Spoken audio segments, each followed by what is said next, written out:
Como ya hemos visto en los capítulos anteriores, los aztecas consiguieron, en tan solo un siglo, levantar el imperio más grande de la historia de Mesoamérica. Se apropiaron de las deidades y de los conocimientos de los pueblos conquistados y los obligaron a tributar para el engrandecimiento de la capital del imperio, la ciudad de México Tenochtitlan. Muy pocos reinos lograban resistir la expansión del imperio militar azteca, pero en el año de 1519 arribaron a las costas de Veracruz enigmáticos extranjeros que muy pronto se convertirían en los nuevos amos del territorio mesoamericano. Una vez concluida la conquista, los españoles convertirían a la fortaleza de San Juan de Ulúa en el puerto de donde partían los fastuosos cargamentos con rumbo a las ciudades europeas. La última parte de esta investigación sigue los pasos de Hernán Cortés para descubrir cómo es que en tan solo 2 años logró conquistar a uno de los más grandes imperios de América. En este lugar comenzó el trágico final del Imperio Azteca y la historiadora Judith Hernández es quien mejor conoce al primer y principal puerto español del Nuevo Mundo. Podríamos decir que aquí empezó la conquista de México y la caída del Imperio Azteca, pero particularmente San Juan de Ulúa, ¿qué importancia tenía? Estamos en un lugar que realmente sí es emblemático y posiblemente uno de los más representativos para la historia de México. Cuando llega Cortés era un arrecife de bajos con una pequeña isleta que era un lugar dedicado a Quetzalcóatl. Un antiguo mito narra que el gran hombre dios, Quetzalcóatl, partió de la costa de Veracruz hacia el oriente y que por ese mismo lugar regresaría para gobernar a su pueblo. Al llegar Cortés, todos creyeron que la legendaria serpiente emplumada había vuelto. Los agoreros de Moctezuma le dicen que va a llegar por el mar Quetzalcóatl. Y entonces ellos pensaban que era Cortés, era Quetzalcóatl. Entonces Cortés llega, pero tiene muchísima suerte, ¿no? Tiene de alguna manera las cartas a su favor. De hecho, manda Moctezuma a sus emisarios que pregunten si es Quetzalcóatl y si le viene a recoger el poder. ¿Tú cómo te imaginas que era Cortés? Muy astuto, pero sobre todo Cortés tiene una gran ambición de poder.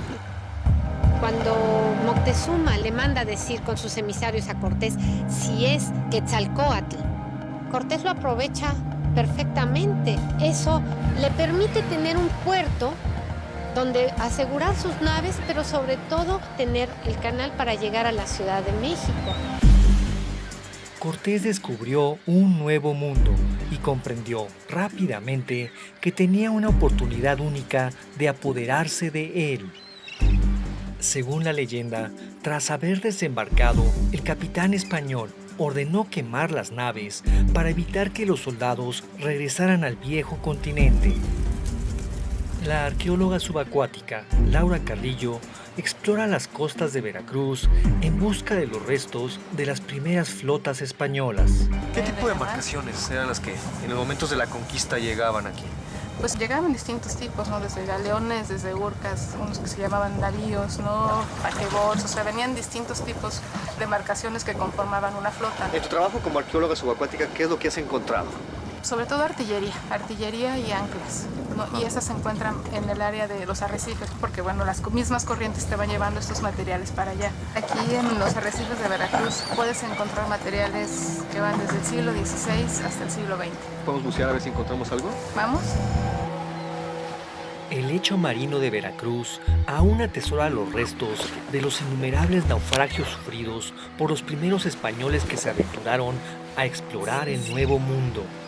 Ahora, esta investigación se sumerge en las profundidades de la costa del Golfo, en busca de indicios que nos permitan comprender los sueños y los temores de quienes se convertirían en conquistadores.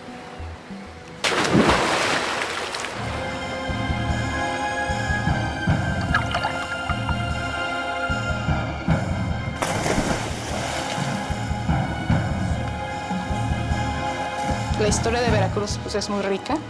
Ya son 500 años de historia en este puerto, 500 años de navegación. Es factible encontrarte restos de embarcaciones o de las cargas o los cargamentos que transportaban. Entonces, la variedad y la riqueza cultural que tú te encuentras en sus aguas pues es invaluable. Los antiquísimos tesoros que se encuentran en el fondo marino de Veracruz aportan pistas contundentes para entender tanto la forma de vida de los antiguos tripulantes españoles como también algunas piezas clave de sus tácticas de conquista. La arqueología subacuática denomina como pecios a cada uno de los naufragios que se conservan bajo las aguas. Se ha entendido a los pecios o naufragios como cápsulas de tiempo en el sentido que encierran ellos mismos una parte de la historia, aunque hay que tener en cuenta que no es que sean contextos completamente sellados o contextos que no se alteren. Los materiales orgánicos se van deshaciendo, ¿no? Lo que dura por lo general son los materiales sólidos, los cañones, las anclas, los herrajes, las partes que están hechas de metal.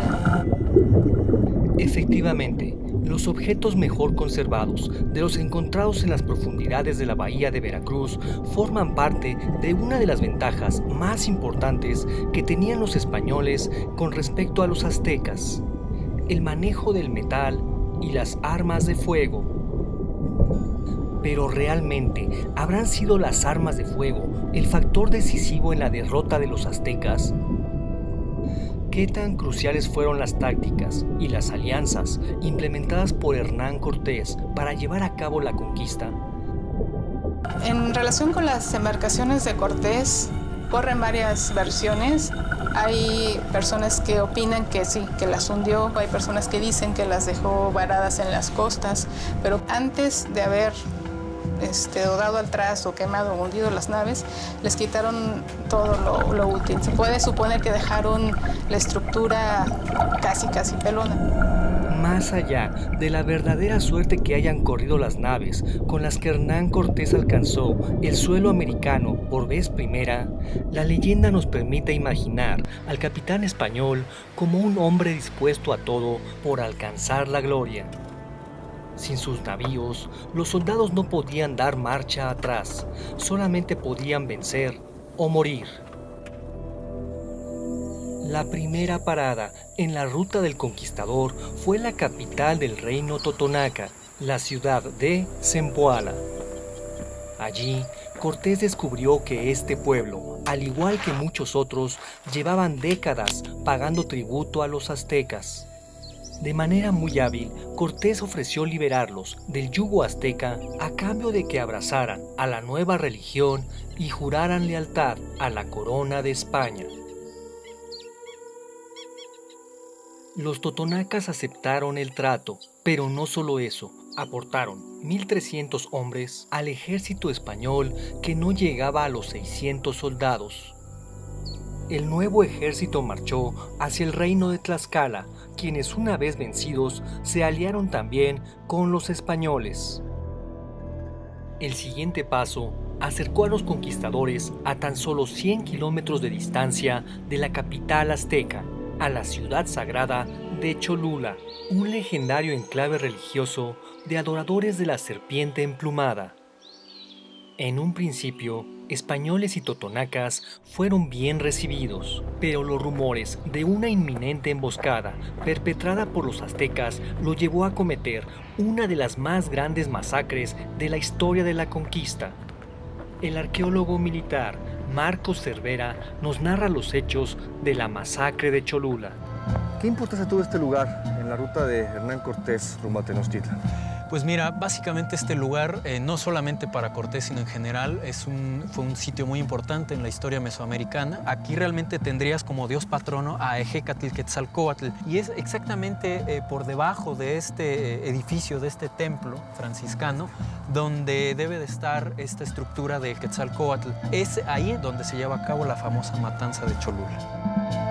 Al llegar Cortés a Cholula, manda llamar a varios de los guerreros con el pretexto de que va a dar una especie de aviso. Finalmente lo que hace Cortés es cerrar la plaza principal donde estaba el templo de Quetzalcóatl, y empieza la matanza. La gente no llevaba armas, fueron tomados por sorpresa, sí, y bueno, fue literalmente un destripadero, el corredero de sangre. ¿Existen datos sobre esta matanza en cuanto a las bajas que hubo en el bando, digamos, de los prehispánicos? Se han encontrado alrededor de 670 cuerpos, jóvenes adultos, mujeres y niños, con huellas de violencia, decapitados, huellas de violencia en las extremidades. Fue una emboscada realizada contra civiles, contra población. Así es, pues por eso finalmente se habla de una masacre, no realmente de una batalla. Y suponiendo que este choque hubiese sido dado entre dos ejércitos convencionales, ¿cuál hubiese sido el bando que hubiese tenido ventaja en relación a sus armas?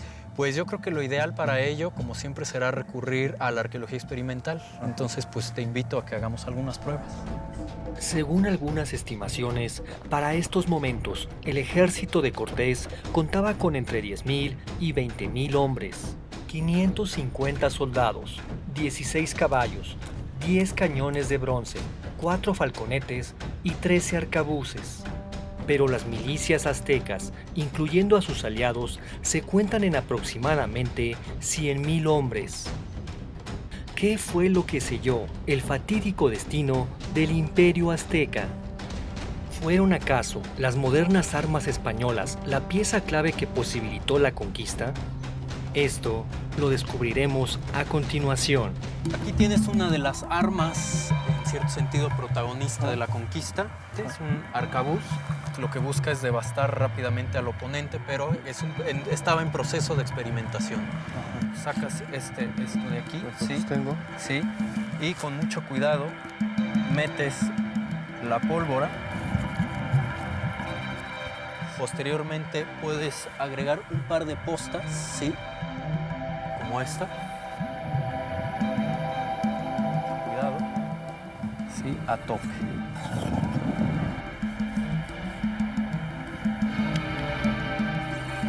Ok, ¿quieres que te preste mi encendedor? A ver.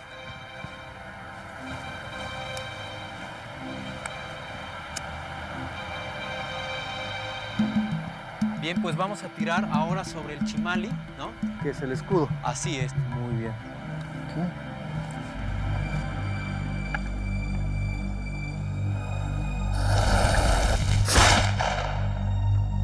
Parece que sí le di. Vamos a ver qué finalmente se logró. Sí, mira, de este lado trae un poco el tiro. ¿Sí? Realmente no se ve que haya atravesado del todo. Pero siempre se hace cierta protección, ¿no? de alguna manera, ¿no? Pero un factor que era fundamental es el asunto psicológico. Las fuentes mencionan que, bueno, es esta idea de artefactos que escupen fuego y cosas por el estilo, el sonido, ¿no? A comienzos del siglo XVI, la brecha tecnológica entre América y Europa era abismal. Como ya vimos en los capítulos anteriores, un guerrero azteca contaba con petos de algodón para su defensa. Y para el ataque, su arsenal consistía básicamente en flechas y dardos, así como macanas con filos de obsidiana. Por el contrario, un soldado español estaba protegido por los casi impenetrables petos de metal y atacaba con mortíferas espadas, arcabuces y alabardas. Las armas de metal en este momento estaban prácticamente en su apogeo y ya estabas llegando al perfeccionamiento de ciertas armas. Este es un prototipo de lo que se llamaría como alabarda. Vamos a ver qué función, qué capacidad tiene esta arma contra un Ixcahuipil. ¿Te parece? Okay. Básicamente te apoyarías aquí y entrarías al ataque. ¿Quieres probarlo? Ok, muchas gracias.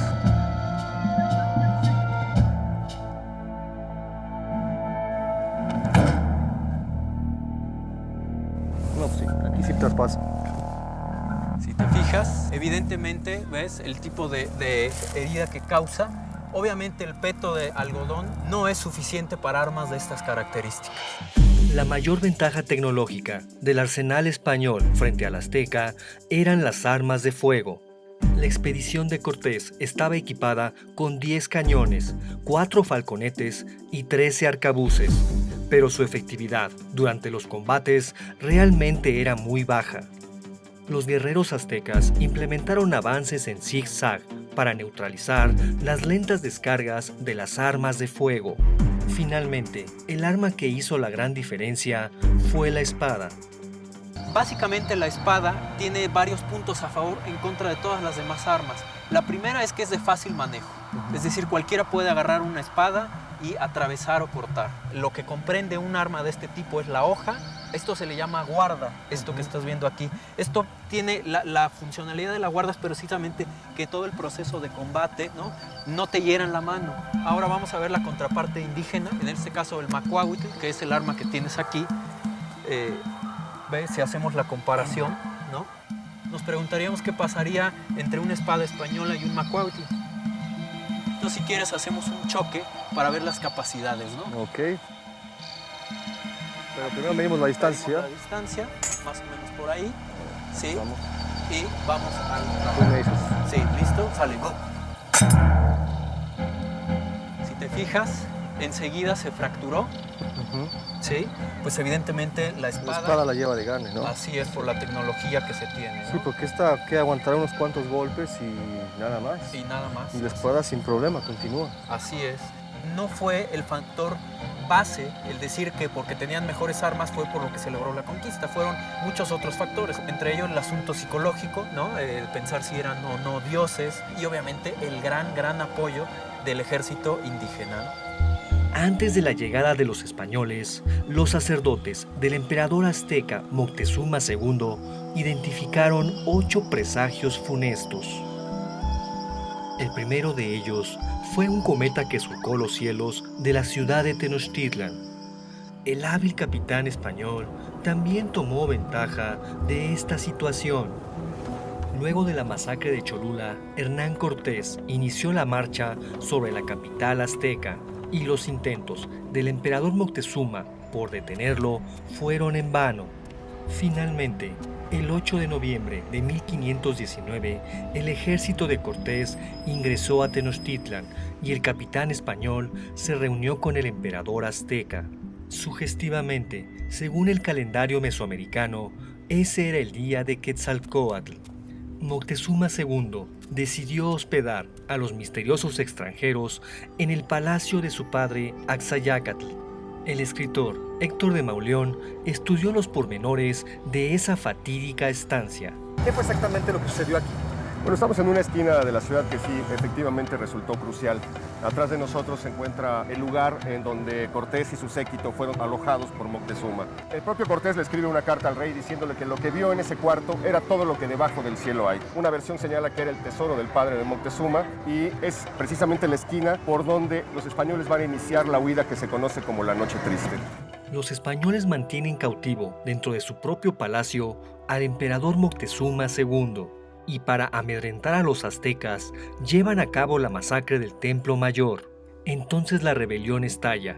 El emperador Moctezuma, al parecer, es asesinado por su propio pueblo, quien lo ve como un traidor, y los españoles huyen por la actual calle de Tacuba.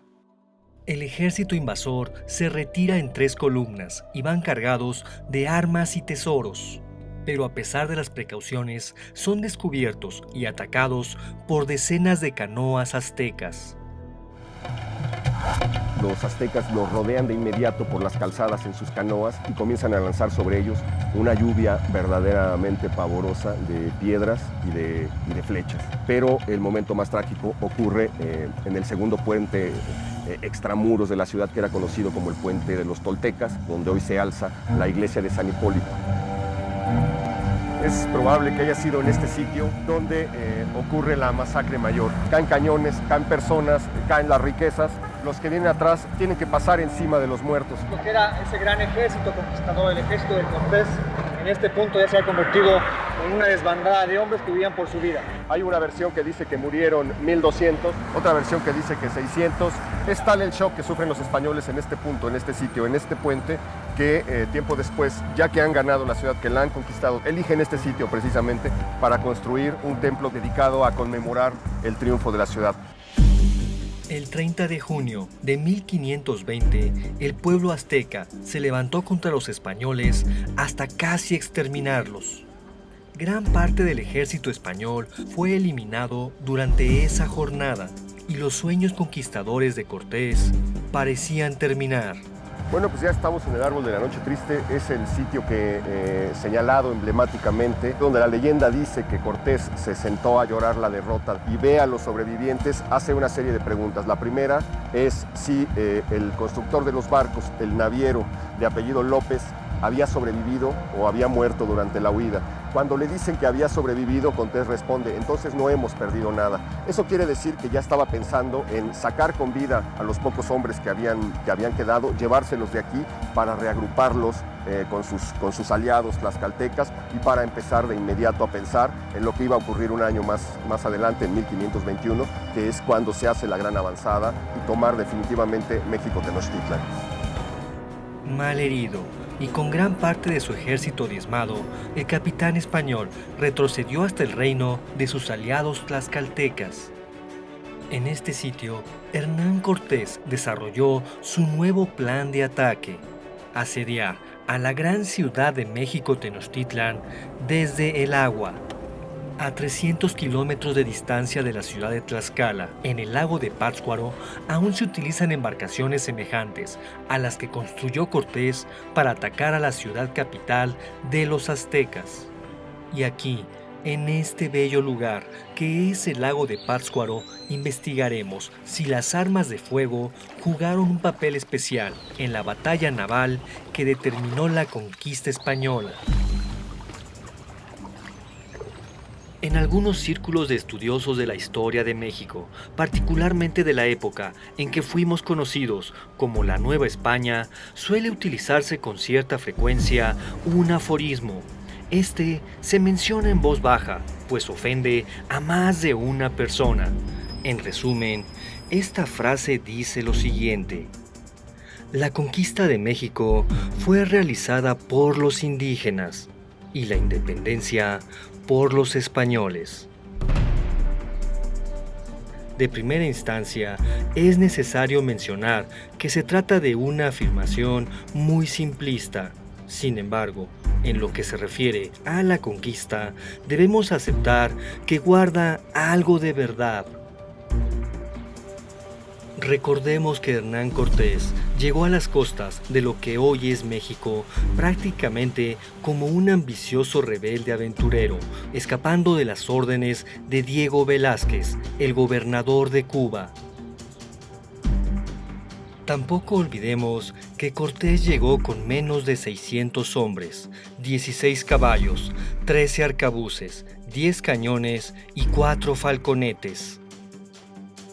¿Cómo pudo someter a una ciudad de cerca de 300,000 habitantes y conquistar a un imperio de entre 7 y 20 millones de personas?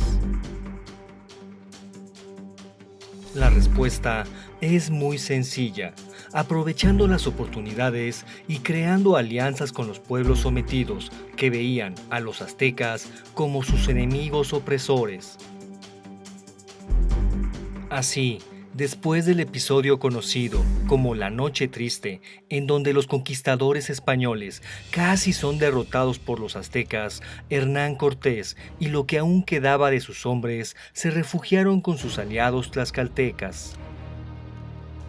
Quiso el destino que algunos soldados que habían sido enviados por el gobierno de España para apresarle se pasaran a sus filas. Además, Cortés envió emisarios a las islas del Caribe y para su buena suerte obtuvo refuerzos. En total, cerca de 200 españoles más, algunos caballos, arcabuces y ballestas se unieron a sus filas. Así, Cortés pudo planear una maniobra envolvente de largo plazo que culminaría con la caída de Tenochtitlan. De esta manera, españoles y aliados indígenas fueron sometiendo, a veces con la guerra y a veces con alianzas pacíficas, a todos los pueblos de la orilla del lago. Así, casi un año después, la suerte de la gran México Tenochtitlan estaba sentenciada. El historiador Ignacio Silva Cruz es un experto en la campaña militar que puso fin al Imperio Azteca. ¿Por qué llegó Hernán Cortés en su contraataque, digámoslo así, después de la Noche Triste por agua? Pues, de hecho, cuando él salió por las calzadas ese día de la Noche Triste, tuvo una gran cantidad de bajas, precisamente porque los mexicas le atacaron por agua. Entonces, se construyeron bergantines con algunos restos de lo que traían de Veracruz y aprovechando la madera de los sitios en donde estuvieron Tlaxcala, sobre todo. Tiempo que naturalmente Cortés aprovechó para aliarse de grupos indígenas que estaban descontentos con los mexicas, que los habían oprimido, eran realmente tiranos. Eduardo, entre Manuel y Alberto, que son expertos en los arcabuces. Un año después, librando batallas y tejiendo alianzas, Cortés pudo rodear a Tenochtitlan por tierra. Su ejército estaba conformado por cerca de 800 españoles, decenas de miles de aliados indígenas y 13 bergantines. En julio de 1521 inició la batalla final. Ahora vamos a disparar contra unas canoas parecidas a las que se encontró Cortés.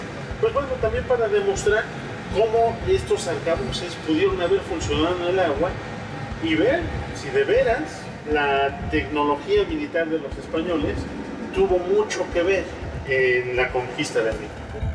Cortés, después de la Noche Triste, se da cuenta de que si ataca a través del agua, la victoria es muy probable, porque los mexicas tendrían que navegar en canoas no preparadas para efectos de guerra. El asedio de Cortés a la capital azteca consistió en bloquear las calzadas que unían la isla con el continente. Acto seguido destruyó el acueducto que suministraba agua dulce a la ciudad. Y finalmente asedió a Tenochtitlan con los bergantines. Luego de 17 días de ataques ininterrumpidos, la capital del poderoso imperio azteca tuvo que rendirse. ¿Habrán sido las armas de fuego la causa principal de la victoria española? Esta es una canoa similar a la que usaban los aztecas en la época de la conquista. Entonces, ese tronco que se ve ahí va a ser el blanco al cual vas a apuntar y bueno, vas a ver lo complicado que es hacerlo, ¿no? Todo eso se tenía que hacer en medio de una batalla, ¿verdad? Sí, en medio de una batalla, entonces eso te da una desventaja frente al atacante. ¿Apuntamos?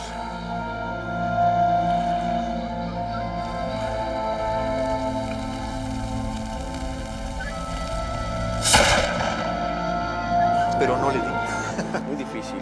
Okay. El arcabuz es un arma de lucha casi de cuerpo a cuerpo. No llegaba a los 10 metros el alcance del arcabuz. Luego entonces no podía uno luchar a grandes distancias. Había que acercarse, apuntarle y esperar a que eso se disparara.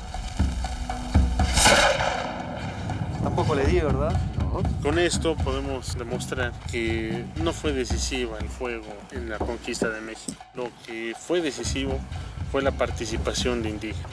Se calcula que fueron aproximadamente 200,000 indígenas los que apoyaron a las huestes de Cortés. El ataque de Cortés fue contundente y el 13 de agosto de 1521 el poderoso imperio azteca se rindió ante los invasores y sus aliados. Muchos factores contribuyeron a que los aztecas cayeran en este momento.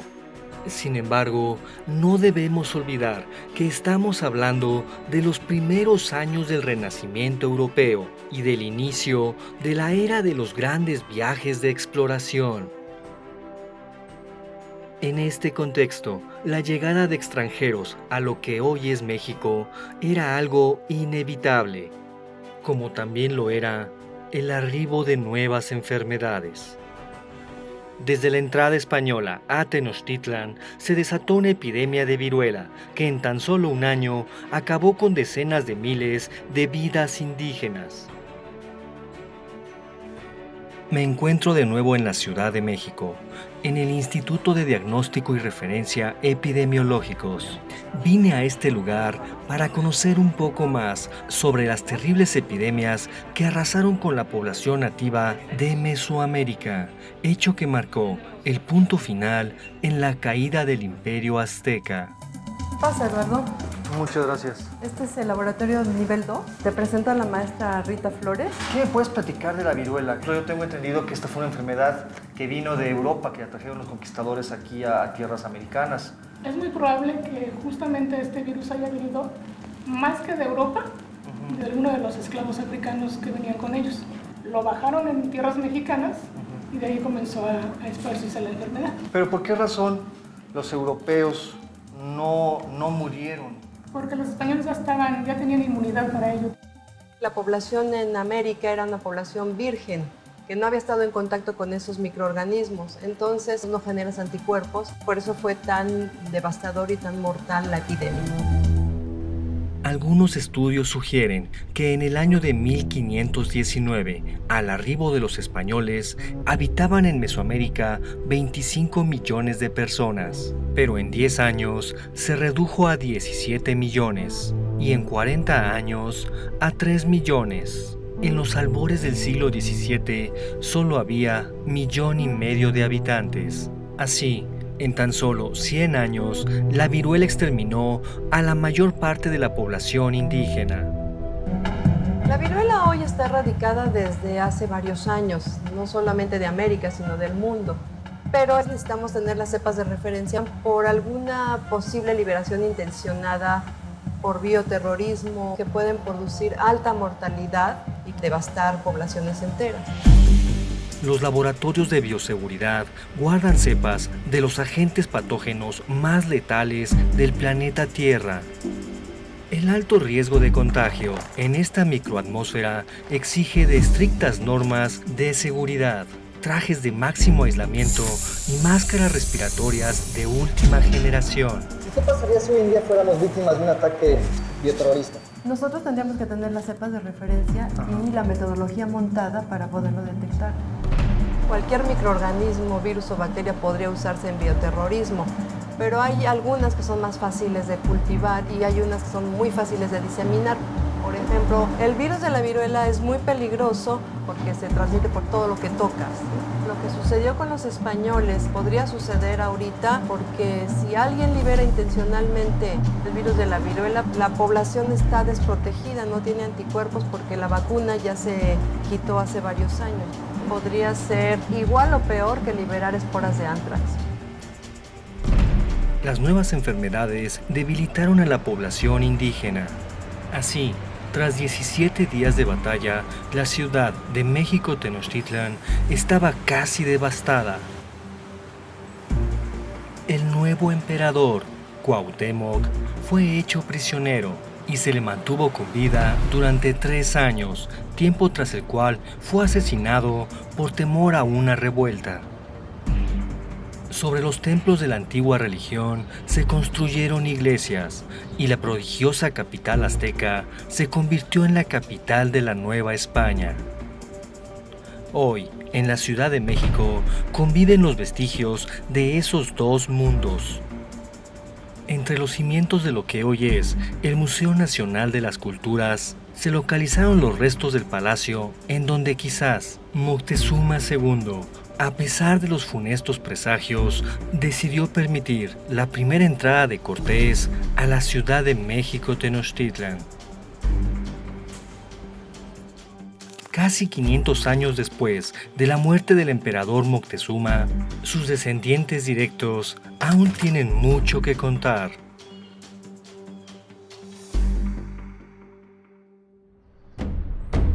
El 13 de agosto de 1521, los ejércitos vencedores, europeos e indígenas, entraron a la ciudad capital azteca, México Tenochtitlan. Contrario a lo que muchos piensan, no hubo una matanza, no se dio un genocidio. Hernán Cortés, un hombre astuto y práctico, continuó aplicando la estrategia que venía implementando durante más de un año de campaña militar. Esto es, permitir que los gobernantes indígenas conservaran cierto poder a cambio de su lealtad y tributo al rey de España.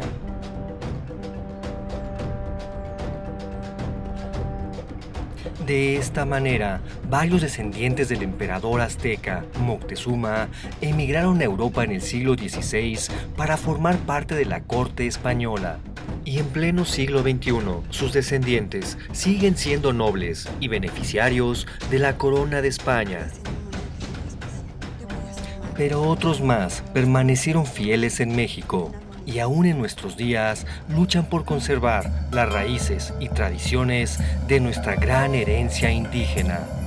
Soy 15ª generación descendiente de Moctezuma Xocoyotzin. Tengo 4 ramas genealógicas, la tolteca, chichimeca, huasteca y mexica. Para mí significa un gran compromiso ser descendiente de Moctezuma. Este compromiso es dar a conocer los orígenes de los fundadores de nuestra nación y de decirle a la gente, aquí estamos los Moctezuma. Tengo un gran secreto que en la tradición oral tenemos en familia. Nosotros conservamos lo que significa Huitzilopochtli.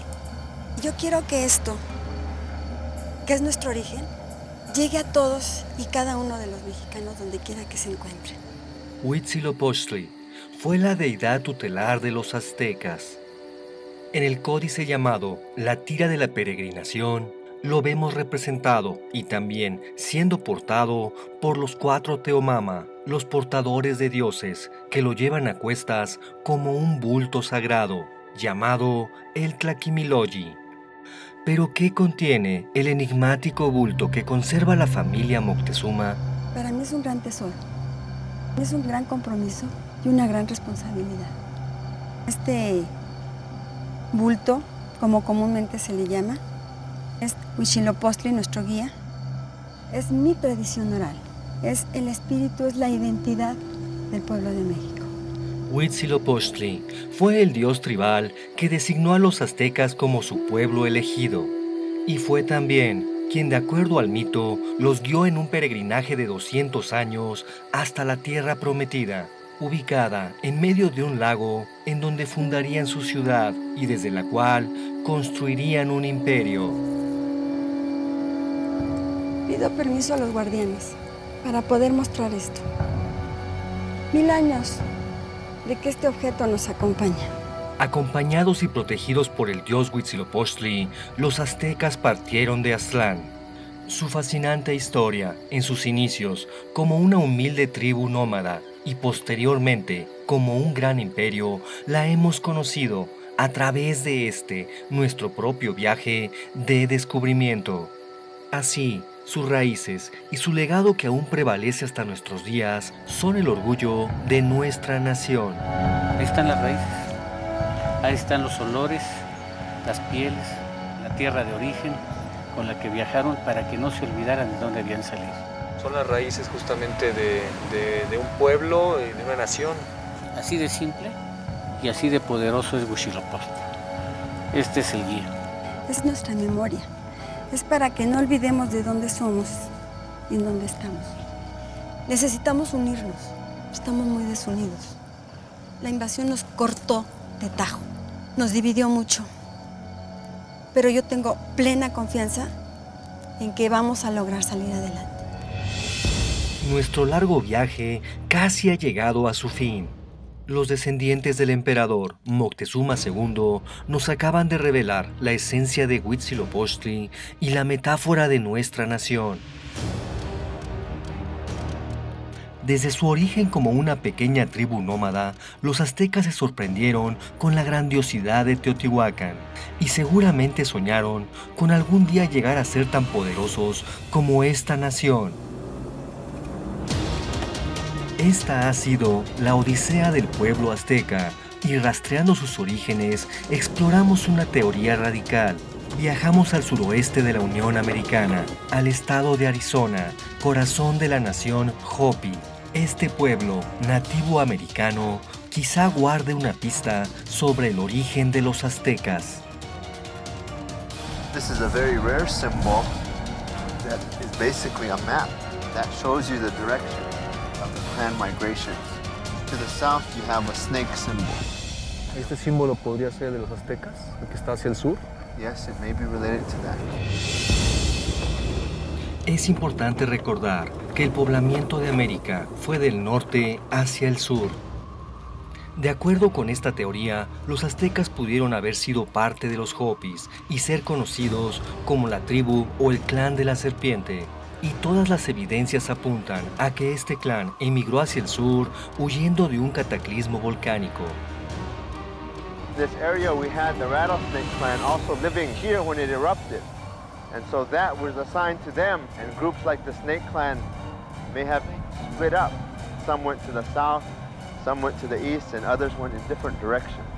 ¿Y los aztecas pudieron haber sido alguna vez parte de los Hopis? We do share a common culture, symbols, language that show that we are still connected in that way, ancient ties that we have with those relationships.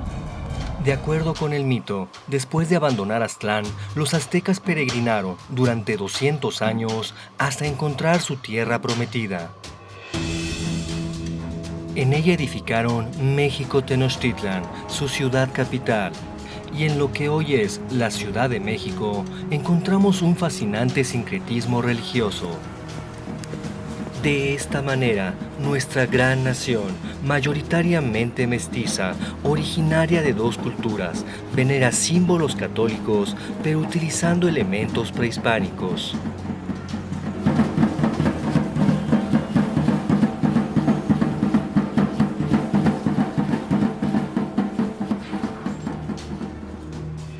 «700 años atrás no existía ni esta cultura tan magnífica ni esta gran ciudad en la cuenca del Valle de México». Así, la recién llegada tribu azteca comenzó por apropiarse del paisaje ritual. Se requiere un cerro, como el caso del de la Estrella, con muchas cuevas, para pensar que hay muchos ductos que pueden conducir al inframundo. En este imaginario antiguo, el sol todas las noches tiene que pasar por esta región para que este ciclo pueda seguirse dando. Aquí podemos encontrar todavía cerámica, algunos tiestos. ¿Estas serían como ofrendas? Definitivamente, están sacralizando, están dándonos un mensaje de que estos son espacios límites. Entonces, estas cuevas no nada más tienen una función religiosa, sino también política. Porque de la clase gobernante, claro, que se legitima a partir de los rituales y de los lugares de origen. Efectivamente, para hacer legítimo su poder, los aztecas debieron asimilar y rendir culto a las deidades de otros pueblos. A más de 4,000 metros de altura, levantaron un adoratorio al dios de la lluvia, Tlaloc. Pues aquí tienes el templo más grande de Mesoamérica a mayor altura. Este era el montículo principal dentro del templo, ¿sí? Donde estaba el sacerdote de Tlaloc esperando que le llevaran a uno de los niños que iba a ser ofrendado. Y ahí lo desangraban. Con la importancia que le daban a la deidad, los aztecas saben que ellos se iban a sostener como grupo hegemónico para siempre. Después de la conquista, el panteón de dioses aztecas se fusionó poco a poco con la religión de los españoles y tan solo 10 años después de la caída de Tenochtitlan se apareció por vez primera la Virgen de Guadalupe. Significativamente, esta aparición tuvo lugar en el Tepeyac, lugar de culto prehispánico a la diosa Tonantzin, que significa Nuestra Madre.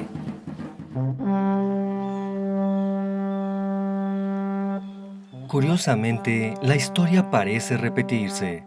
Esta vez, la colonia española daba la impresión de continuar la tradición imperial azteca, asimilar los cultos y conocimientos de los pueblos conquistados. No olvidemos que los aztecas eran lo que podríamos llamar un pueblo extranjero. Venían del norte, tenían una arraigada cultura militar y conquistaron a casi todos los pueblos que ya habitaban en la zona centro de México. Los ejércitos aztecas realizaban dos clases de campañas militares: las guerras de conquista y las guerras floridas. Su éxito bélico se debió en gran medida a su estrategia y a su arsenal militar. Sin duda alguna, esta arma fue uno de los motores fundamentales en la expansión militar mexica. Vamos, pues. Bien. Obviamente la herida es bastante grave. El paquete muscular ha sido dañado. Esta herida fue letal. Seguramente. Gracias a su poderoso ejército, el Imperio Azteca tuvo una expansión, influencia y dominio a lo largo de más de 500,000 kilómetros cuadrados, desde el Golfo de México hasta la costa del Pacífico y desde las selvas guatemaltecas hasta las llanuras del norte. Pero jamás pudieron doblegar al reino purépecha. Los purépechas utilizaban este juego como entrenamiento para aquellos que querían ingresar al ejército purépecha. El bastón con el que se practicaba originalmente este juego tiene la misma dimensión de las armas que se utilizaban en el ejército. De ahí el origen bélico de este juego. El reino purépecha contuvo una y otra vez al ejército invasor azteca. Pero 40 años después, las fuerzas aztecas no podrían contener a los ejércitos invasores. El choque, la mezcla, unión o fusión de estas dos civilizaciones dieron origen a un nuevo mundo. México, nuestra gran nación, es el resultado de las tradiciones europeas que se mezclaron con las costumbres de los pueblos mesoamericanos que nutrieron al gran imperio azteca. En este viaje, y más allá de filias y fobias, hemos rastreado la historia de esta gran cultura. Los aztecas, un pueblo de humildes orígenes que llegaron de tierras lejanas como una sencilla tribu nómada y que en tan solo 200 años lograron convertirse en uno de los imperios más impresionantes de América y del mundo.